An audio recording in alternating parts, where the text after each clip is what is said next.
ఎండలో పెట్టే పని లేకుండా ఈజీగా సగ్గుబియ్యం వడియాలు ఎలా చేయాలో చూద్దాం. ఈ వీడియో మీకు నచ్చినట్లయితే ఒక లైక్ చేయండి. అలాగే మీ ఒపీనియన్‌ని కామెంట్ సెక్షన్‌లో తెలియజేయండి. అలాగే సగ్గుబియ్యం నానబెట్టే పని లేకుండా ఈజీగా తయారు చేసుకోవచ్చు. మిక్సీలోనికి కప్పు సగ్గుబియ్యం వేసుకొని బరకగా మిక్సీ పట్టుకోవాలి. మరీ మెత్తగా అవసరం లేదు. బరకగా మిక్సీ పట్టుకుంటే సరిపోతుంది. మిక్సీ పట్టుకున్న సగ్గుబియ్యం పొడిని ఒక గిన్నెలోకి ట్రాన్స్‌ఫర్ చేసుకొని, ఏ కప్‌తో అయితే సగ్గుబియ్యం తీసుకున్నామో అదే కప్‌తో 2 కప్పులు వాటర్ పోసుకొని, పిండి ముద్ద లేకుండా కలుపుకొని పక్కన పెట్టుకోవాలి. స్టవ్ మీద గిన్నె పెట్టుకొని, ఏ కప్‌తో అయితే సగ్గుబియ్యం తీసుకున్నామో అదే కప్‌తో 5 కప్పులు వాటర్ పోసుకోవాలి. వాటర్‌ని బాగా వేడి చేసుకోవాలి. వాటర్ అనేది వేడైన తర్వాత మనం నానబెట్టుకున్న సగ్గుబియ్యం వేసుకొని, ఒకసారి బాగా మిక్స్ చేసుకొని, స్టవ్‌ని మీడియం మీద సిమ్‌లో పెట్టుకొని కంటిన్యూస్‌గా కలుపుతూ సగ్గుబియ్యాన్ని ఉడికించుకోవాలి. ఒక కప్పు సగ్గుబియ్యానికి 7 కప్పులు వాటర్ అయితే సరిపోతాయి. సగ్గుబియ్యం మిక్సీ పట్టుకున్నప్పుడు 2 కప్పులు వాటరు, అలాగే ఇలా ఉడికించినప్పుడు 5 కప్పులు వాటరు. మొత్తం ఒక కప్పు సగ్గుబియ్యానికి 7 కప్పులు వాటర్ అయితే గనక సరిపోతాయి. ఒక 4, 5 నిమిషాల తర్వాత ఇలా కొద్దిగా చిక్కబడుతుంది. కొద్దిగా సాల్ట్ ఏసుకొని మరొక 10 నిమిషాల పాటు ఉడికించుకోవాలి. పిండిని కనీసం 10-15 నిమిషాల పాటు ఉడికించుకోవాలి.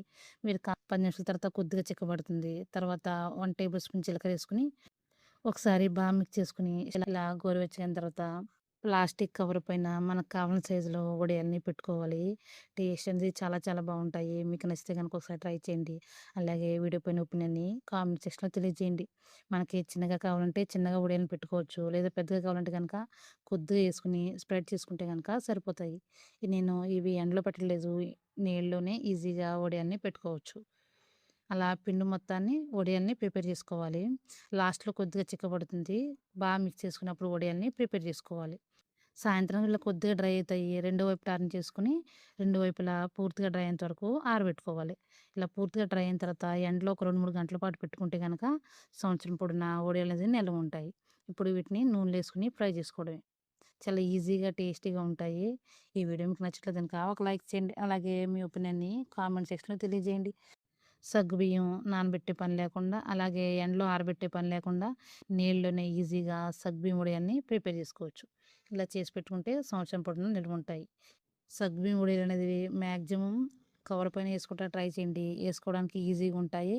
అలాగే తీసేటప్పుడు కూడా ఎక్కువ కష్టపడకుండా ప్లాస్టిక్ కవర్ నుంచి వడియాల్ని రిమూవ్ చేసుకోవచ్చు. అదే గనక సగ్గుబియ్యం వడియాలు కాటన్ క్లాత్ అయితే గనక కొంచెం కష్టంగా ఉంటుంది గాబట్టి, ఇలా ప్లాస్టిక్ కవర్‌నయితే గనక ఇలా ఈజీగా రిమూవ్ చేసుకోవచ్చు. తక్కువ టైంలో ఈజీగా ఆరబెట్టుకోవచ్చు.